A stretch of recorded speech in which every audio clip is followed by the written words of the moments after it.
भगवान श्री कृष्ण कहते हैं, जैसा सोचोगे तुम वैसा ही बनोगे, जैसा कर्म करोगे परिणाम भी वैसा ही पाओगे। प्राणी जैसे कर्म करेगा उसका वैसा ही फल पाएगा।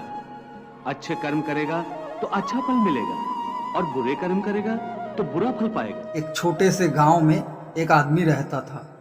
उसके घर के पास में एक पहाड़ था जहां पर वो रोज सुबह जाता था और थोड़ी देर उस पहाड़ पर बैठता था, फिर वापस आ जाता था।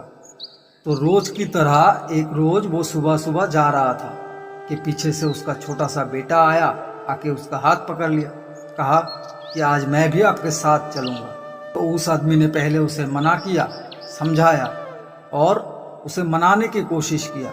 कहा कि ये जो रास्ता है ये बहुत ही छोटा है और चढ़ाई बहुत ज़्यादा है, तो तुम मेरे साथ चल नहीं पाओगे। लेकिन बच्चे तो बच्चे होते हैं, वो जिद करने लगे। तो पिता मान गए। वो दोनों पहाड़ पर चढ़ने लगे। पिता ने बेटे का हाथ कस के पकड़ा हुआ था। बाएं तरफ में पहाड़ थी और दाएं तरफ में खाई थी और रास्ता बहुत ही छोटा था। वो पहाड़ की चोटी तक पहुंचने ही वाले थे, तभी रास्ते में एक बड़ा सा पत्थर आया।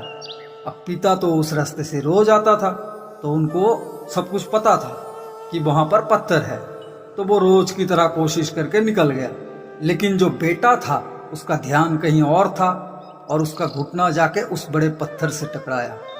उस बच्चे के मुंह से एक आवाज निकली और जैसे ही वो चीखा, उसकी आवाज उन पहाड़ों में गूंजने लगी। इससे पहले वो बच्चा कभी भी अपनी आवाज के गूंज नहीं सुने थे, तो उसे समझ नहीं आ रहा था कि ये क्या हो रहा है। वो अंदर से थोड़ा सा घबरा गया और उसे लगा कि शायद कहीं कोई है जो छुप कर उसे देख रहा है और उसका मजाक उड़ा रहा है। तो फिर उस बच्चे ने बोला, कौन हो तुम, कौन हो तुम, कौन हो? और कोई वैसा ही बोल रहा था। तो जब उस बच्चे ने उस गूंज को सुना तो उसे गुस्सा आया। उसे लगा कि कोई है जो उसका मजाक उड़ा रहा है। उसने फिर गुस्से से कहा, मैं तुम्हें छोड़ूंगा नहीं, मैं तुम्हें छोड़ूंगा नहीं। और फिर जैसे ही उसने उस गूंज को सुना, वो घबरा गया। अब उसके पिता जो थे वो तो सब कुछ समझ गए कि क्या हो रहा है। बच्चे ने अपने पिता के हाथ कस के पकड़ लिया और उनसे पूछा कि कौन है ये जो मुझे इतना तंग कर रहा है, कौन है ये जो मुझे इतना डरा रहा है।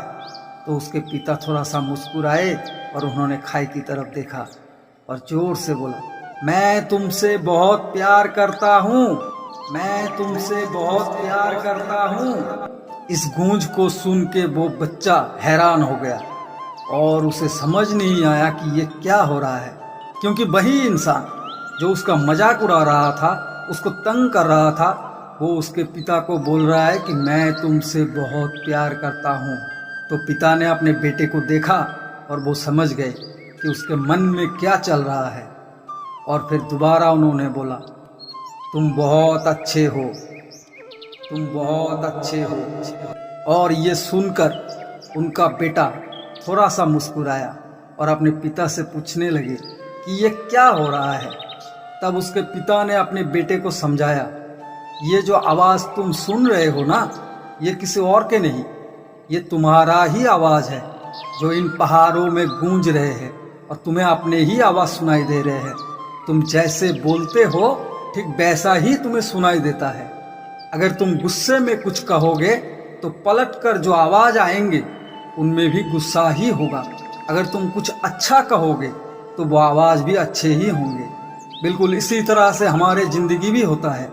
जैसा तुम अपने मन में इस ज़िंदगी के बारे में सोचते हो, ये ज़िंदगी तुम्हारे लिए बिल्कुल वैसा ही बन जाते हैं। अगर तुम मन ही मन अपने आप को कोसते रहोगे, ये सोचते रहोगे कि मेरी ज़िंदगी तो बहुत बुरे है, बहुत ख़राब है, तो तुम्हारी ज़िंदगी सच में बुरे बनते जाएंगे। और अगर तुम अपनी ज़िंदगी से प्यार करोगे, खुश रहोगे, खुश रहने की कोशिश करोगे, तो ये ज़िंदगी भी तुम्हारे साथ प्यार करने लगेगी। ये बात उस बच्चे के दिमाग में बस गया और फिर ये दोनों पहाड़ के चोटी पर गए। लेकिन बच्चे के दिमाग में तो यही बात घूम रहा था। और फिर वो बच्चा खिलखिलाकर हंसा और उसने अपने दोनों हाथ उठाए और अपने पूरी ताकत से बोला, मैं तुमसे बहुत प्यार करता हूँ, मैं तुमसे बहुत प्यार करता हूँ।